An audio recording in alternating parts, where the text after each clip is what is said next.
महाराष्ट्रामध्ये महायुतीच्या घटक पक्षांसमोर एकमेकांचे उमेदवार उभे राहिलेले आहे। नाशिकमध्ये देवळाली आणि दिंडोरी विधानसभा मतदारसंघामध्ये शिवसेनेनं अचानकपणे आपले उमेदवार दिलेले आहे आणि त्यामुळे महायुतीतल्या अजित पवारांच्या राष्ट्रवादी काँग्रेस पक्षातील उमेदवारांची अडचण झाली। दिंडोरी विधानसभा मतदारसंघातून नरहरी झिरवळ हे उमेदवार होते, त्यांना उमेदवारी देखील देण्यात आली आणि महायुतीचे उमेदवार म्हणून ते प्रचार देखील करत होते।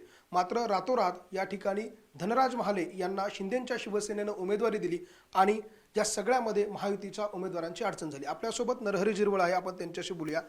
या सगळ्या निवडणुकीच्या दरम्यान आपल्यासमोर पुन्हा आपल्याच महायुतीतल्या घटक पक्षातले उमेदवार जे आहेत ते उमेदवार म्हणून आले। या सगळ्याकडे आपण कसं बघता? हे रातोरात घडलंय का पूर्वनियोजित होतं? नाही, मला तर जे वाटतं ते हे तात्काळ घडलेली बाब दिसते। कारण जेव्हा सकाळी काल का जेव्हा 2:30-3 वाजता जो AB फॉर्म दिला गेला, त्याच्या आधी धनराज महाले साहेब आणि मी एकत्र बसून चर्चा केली का बाबा तुम्ही अपक्ष फॉर्म भरला आहे, तर काही करून आपल्या दोघांच्या वादात तिसऱ्याचा लाभ व्हायला नको। तर त्यांनी मान्य केलं का आपली बरीचशी कार्यकर्ते मंडळीसुद्धा तशीच म्हणते, याचा अर्थ आमचं मिळतं जुळतं होतं। पण जेव्हा AB फॉर्म जोडला गेला आहे तेव्हा एकदमच असं चकित झालं का बाबा सकाळी आम्ही 10 वाजता बसलो, भेटलो, एकमेकाला समजून घेतलं, पुढची कशी तयारी करायची त्या बाबतीत आमची चर्चा झाली। कारण आपण महायुतीतच आहोत, तर हा प्रसंग येईल असं विचार करायची काही आवश्यकताच नव्हती।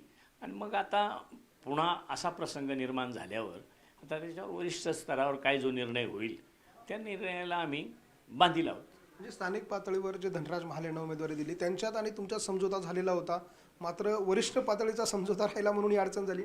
नाही, असं म्हणावं लागेल। अडचण अजूनही मी ती अडचण म्हणत नाही, कारण एवढ्या मोठ्या मनाची राज्यातलं नेतृत्व करणाऱ्या मंडळीनं घेतलेला निर्णय तो जर चुकला असेल तर तो निव्वळ कोणाला तरी मला अडचणीचा ठरवला असं नाही, तर अनेकांना अडचणीचा येऊ शकतो, म्हणून तो विचार पॉझिटिव्ह केला जाईल।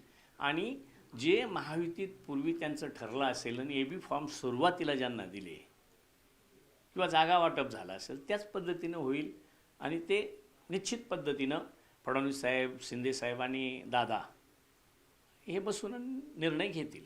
या सगळ्या प्रकरणाला अर्थात ही जी उमेदवारी देण्याचा सगळा काही प्रकार सुरू आहे एकमेकाच्या विरोधात, याला समीर भुजबळ आणि कांदे यांच्या वादाची किनार असल्याचं बोललं जाते। कालही शिंदेंच्या शिवसेनेच्या काही पदाधिकाऱ्यांनी ते बोललं, नेमकं हे काय होतं, काय ते बोलले होते नेमकं? नाही, काल मी जे ऐकलं तेही आपल्याच माध्यमातून त्या ठिकाणी ऐकलं मी।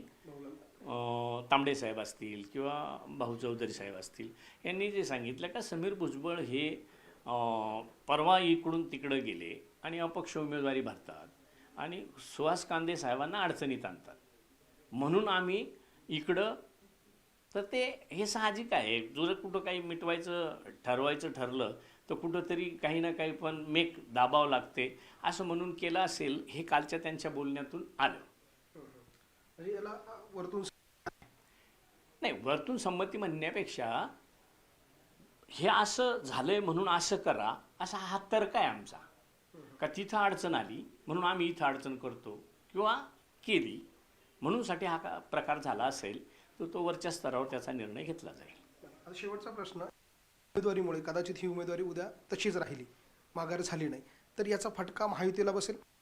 महायुतीला बसेल म्हणजे काही झालं तरी एकत्र कामकाज करणारे जर 2 ठिकाणी झाले, 2 ठिकाणी विभागले गेले, तर त्याचा सरळ सरळ अर्थ आहे का आपण तिसऱ्याला मदत करतो, पण ते निवड इथंच होईल असं नाही, ते राज्यात कुठं होईल त्याचाच भरोसा नाही ना।